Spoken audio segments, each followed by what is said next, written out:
Hi, good afternoon, and welcome to our series today, our webinar on workplace wellness. My name is Jody Navin, and I'm with Laurel Ridge Community College's Workforce Solutions program, but I'm part of the corporate training offices. My position is content, curriculum, instructional design, developer. There's lots of different ways you can state it, but basically I write the content for the courses that we are going through with our leadership and our corporate training offices, this series that we're getting ready to discuss with you today. We have three other team members. We have our Director of Corporate Training, Ms. Deborah Taylor, our Sales Manager, Mr. Larry Baker, that some of you may know, and then the lady that I call the guru of corporate training and also our inside salesperson, Ms. Tanya Thornhill, who's also on this today with us and helping make sure that you get all the links and information provided or needed for if you decide you'd like to sign up for one of the classes or the classes in this series.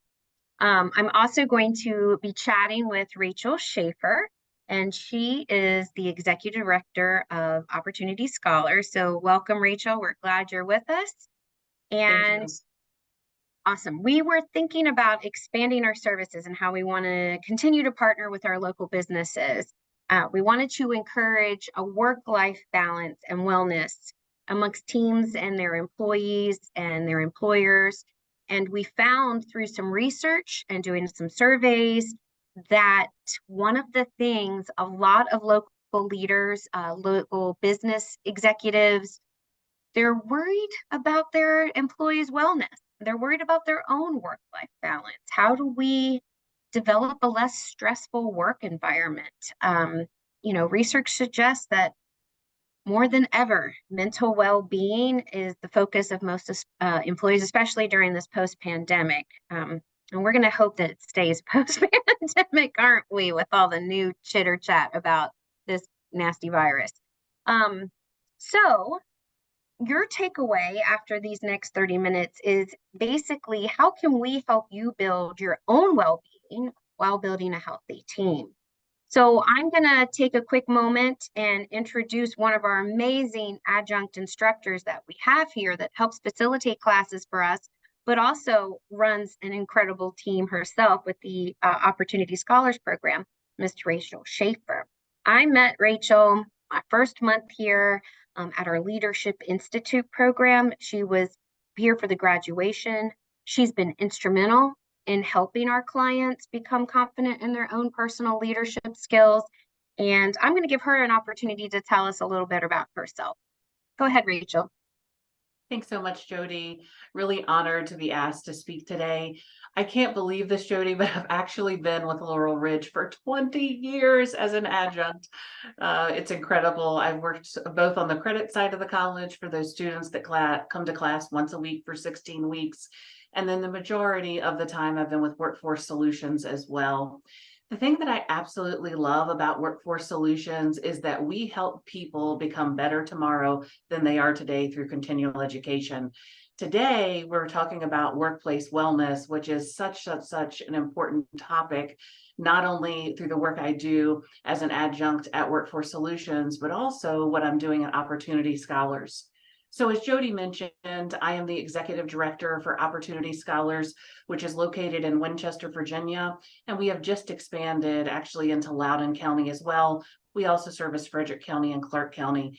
And what we do as an organization is we help high school students not only get an education, but also find a job. So we partner with organizations like Laurel Ridge, with high schools, and also with employers to be able to help kids seamlessly understand how they can make their life better through continual education. My background is not only with Laurel Ridge, but I started very early in my career running an organization called Black & Decker. I actually ran a factory outlet store for them, then moved to American Woodmark. I was there for 10 years, followed by 7 years working for Valley Health in the HR arena, and now, of course, working for Opportunity Scholars. And through all of that time, I have seen the power of how education and becoming better today as you are tomorrow is very, very, very important. And so I really appreciate the opportunity, Jody, to come and just talk a little bit about how education and business are really intertwined. Perfect. Thank you so much, Rachel. Tanya, if you could take us to our next slide, let's break down the classes a little bit. Let's talk about what's actually involved in workplace wellness. You'll see here that it's a series of 5 classes, and each one of those classes we found to be extremely important when discussing how can I take place of my team and even myself in the workplace. We're going to address situations like managing your emotions in the workplace and emotional intelligence. We're going to talk about the golden rule and respect. There was a recent study done that more than 17,000 employees from basically over 80 countries revealed that they want respect from their colleagues and that it's key for creating a positive work environment. So what does that look like? We're also going to talk about developing positive relationships in the workplace. How to be resilient, how do we get ourselves strong and ready to go and deal with the many stressors that we might encounter in one day's work. And then last but not least, how do we balance our priorities in our work-life space? So Rachel, if you could take, 5 minutes with these 5 classes and give me a quick synopsis of why you think this is important in the workplace, that would be great. Yes, absolutely. Thank you, Jody. I look at what has happened over the last few years, and if there is ever a need for self-care, whether that be self-care for leaders or if you're a frontline staff person, taking care of yourself has become more important than ever. Workplaces today are dealing with a lot of people who are coming out of a process where we were off kilter. We were segregated to ourselves. We were many times put into different jobs or different positions than we had to do in the past. We were forced to work in different ways than we have in the past. And so being able to take a look at, let's do some level setting. What are the things that we can do to not only help ourselves today become better leaders, for those of you who are in leadership roles, but also for those of you who are not in leadership roles, what are the things that you can do to become a better peer, to become the best you? Now that we have literally come out of the pandemic and we've come out of that flight or fight kind of mentality, we need to really be focusing on what are the things that we can do to help us with our own self-care. The other thing that we know as individuals is self-care at work and self-care at home are really intertwined. So when we think about some of the 5 topics like resiliency or balancing priorities, the same things that are going to help us be very successful at work are the same things that are going to help us be successful at home. When I was growing up, we always talked about how you have to keep work life and work life and home life very, very, very separate. We know now, though, that they're really intertwined. And so if you're struggling with resiliency at home, like as not, you're struggling with resiliency at work. And so now's the time to make investment in ourselves, to make investment in our companies, to make investments in not only our home life, but our work life as well, so that we can be our best self. And that's why workplace wellness is very, very, very important to me. It's important to my staff, and it's important to many of the people that we work with at Laurel Ridge. Totally agree, Rachel. And I would say, touching on that self-care part of it that you mentioned, if we could go to the next slide, you'll see that we're going to be talking about a self-care action plan throughout these 5 classes that you would take through the workplace wellness program. You're going to develop important concepts that help you in brainstorming how you deal with people, how you deal with programs, and how you deal with activities within each one of these domains. Not just talking about necessarily your professional environment, like you mentioned, Rachel, but also what's going on in your community. Is that community just, your home through the 4 walls that you live in? Or does that have to do with people outside those 4 walls that also you see as part of your professional community? what are we going to do with your finances? What are you going to do with your emotions? What are you doing to take care of your physical self as well? Because we know our physical well-being is just as important in strengthening our mental well-being or our intellectual well-being. So we're going to visit this self-care action plan throughout the series, and we're going to help you develop a plan to kind of take home or take to work and tack up on a board that you can see and help remind you of some of the skills that you learned in the classes. I would say, Rachel, you mentioned, now more than ever, we kind of need this. I would say one of the hard things for a lot of us in the professional world is balancing that idea of maybe we've been virtual, and doing things from home, and now we're being called back into the office, and how that might affect that building a positive relationship in the workplace. Can you comment a little bit further on that? Sure. So building positive relationships in the workplace really does start with trust. And what we have learned over the last several years is that building trust virtually is different than building trust in person. While trust is still the foundation, the way that we actually do that is very, very different. So, one of the things that we're going to be talking about in these workplace wellness classes is how you can build trust with your teams. At the end of the day, we are either going to create a life by design or we are going to do it by default. Mm. And these courses help us create a life that we want versus just by doing things in default. Specifically, when it comes to building positive relationships, I think about how positive relationships really do impact the team. And through these classes, you'll be able to understand what are the best ways that teams can build camaraderie, starting with that foundation of trust. Perfect. Yeah. And also that idea of not just building trust, but also when you're thinking about positive relationships, going into the idea of that balancing priorities too, talking about boundaries, not just boundaries for your team, but boundaries for yourself as a leader, or boundaries, your team, somebody on your team may have a different boundary about something specifically in the work environment than you do, and talking through that and establishing communication. I know you had mentioned to me at one time some work with boundaries for leaders and Henry Cloud, and where you saw a connection in that with some of this workplace wellness. Yes, there's definitely a correlation. For those of you who are readers, I strongly suggest that you think about reading a book by Dr. Henry Cloud called Boundaries, and then he also has Boundaries for Leaders. If you're a podcaster, certainly you can look up some videos that are in really short sound bites to be able to learn a little more about boundaries.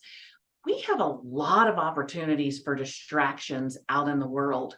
And one of the things that boundaries will help you do is it will really help you target what are the things that are most important so that you can balance those priorities in a way that doesn't erode trust that we just Right. talked about. One of the things that we'll talk about in the classes is doing a strategy hour every single day. How can you solve problems? And one of the ways to do that is by really segmenting your time and putting a boundary in place that you are going to think about the future and you are going to think about strategies for years to come. So we'll talk about how to do that in the world of real kind of chaos sometimes, where creating those boundaries becomes difficult. So we'll give you some practical ways to be able to make that happen. And I think it's interesting that we start the series with managing your emotions in the workplace and talking about emotional intelligence, because I think that's one of the first things that you have to check before you can do all of the other things like balancing your priorities and making sure you're developing that positive relationship in the workplace. You've got to check in with yourself. You've got to figure out, what am I doing? Am I doing some emotional hijacking here? You have to kind of analyze your own thinking process to determine if your negative feelings are working for you or against you. And I think we forget about that emotional intelligence. It's really easy to think about, reading, writing, constructing a professional conversation, but am I really in check with how I'm feeling about things? And am I making sure that my feelings aren't getting in the way of my professionalism? Would you agree? Absolutely. Emotional intelligence is absolutely key. We used to talk about intelligence quite a bit, and intelligence is important, certainly more so for some jobs than others. Coming from the healthcare arena, if you're going to hire a brain surgeon, you want to Right. make sure that you have someone who has Right. really high intelligence in brain surgery. And for the most part, intelligence will help get you so far, no matter what type of job you're in. But it is emotional intelligence that will help you operate the best that you can possibly be. Because if you have emotional intelligence that works well for your organization, frankly, not too high and not too low, that you're kind of in the middle of the road. Emotional intelligence really does help to try to direct you as well, to understand where you are today and how you can become better tomorrow through thinking about things holistically from an emotional perspective, not just thinking about your own perspective, and not being too high or too low on the spectrum with some of those key pieces of emotional intelligence, because being too high can derail you just as much as being too low. And we know that emotional intelligence, when it comes to keys to success, is just as important, and in many cases far more important than the overall intelligence for the job that you're doing. Right. And once you get a hold on that, then it makes it easier to work on that resilience piece, the workplace stress. Workplace stress can cause health problems. It can cause it can manifest in a physical way. So if you can find methods to kind of control your emotions and check yourself, it definitely will help with getting that mental agility you might need, in the moment coping strategies, and kind of helping with negative self-talk. Sometimes we don't even realize that we're, sabotaging ourselves in the workplace, that we might be our own worst enemy when it comes to team building and respecting others. So I really do think the culmination of these 5 classes together will definitely develop this wellness self-care package. At the same time taking care of yourself, you're taking care of your team. I think it's a great idea to think about, this isn't just for a leader to send their Mhm. team to. A leader can take this class themselves. They can talk to somebody they see that might be struggling in the workplace and say, hey, how about I give you a mental break? And I want you to take 4 hours and take these classes, this series of classes, and really concentrate on yourself and get yourself in some self-care mode, and know that I care about you doing that. And I want you to do that because you're going to have a better work environment if you're taking care of yourself. Anything Absolutely. else you think you want to add, Rachel, or? Yeah, a couple of things that I would say just about burnout repair is Jody was just talking about that it would be great if leaders sent their teams to the class. The other thing I will tell you is sometimes leaders are so overtaxed that they don't recognize that those are the things that you need. And so I encourage you, if you are not a leader, raise your hand and say, I would love to be able to take this. I would love to be able to set aside this part, and raise your hand and tell your leader that you really need some help with some of the strategies that we're talking about so you can be your best self. I think even Yeah. in my own mind, of the last several years, Jody, my husband and I have personally lost several family members. And one of the things that I really noticed is that my short-term memory was just not present as much as it was Mhm. before. That I was kind of slow to recall things. And all of that was because of the trauma that we had just really experienced. And I don't think that my story is any different than other folks that are listening to us today. We all need, in some way, shape, or form, burnout repair, from what we've been through over the last several years. And so we're going to give you some strategies that create opportunities for healing, that create opportunities for hope, that create opportunities for delight, and that create opportunities for giving to others in a way that you feel like your holistic best self at the end of it. So I encourage you, raise your hand, take a step forward, and try out something that is an investment in you. I love it. Yeah, I think we forget ourselves sometimes when we're trying to be the be all end all of our workplace. And I know for myself, if I've given an assignment, I want to get it done. But I don't sometimes think about how I'm draining myself energy wise. Like, it's okay to take time and to focus and yourself some focus time during the day, take a 10-minute walk, um, get your body moving, talk to your coworker about something that doesn't have anything to do with work, because you're hoping that the people that you work with, are a team of somebody that you respect and that you're building a positive atmosphere with. Rachel, I have appreciated you being part of this today. I just wanted to take a few minutes and just make sure that everybody knows that in the link, in the chat is the link to sign up for the classes, but also a couple of other things that we do here at Laurel Ridge to help with leadership. So I believe the next slide talks about LeaderCast. Yes. So those of you that may have worked with us in the past know that we host every year a LeaderCast event, and we actually well, it feels like it was just a few weeks ago, but it happened back in the end of June. So that was like 2 months ago. And what we're doing is we're hosting some lunch and learns from that LeaderCast event. So maybe you came and attended and watched.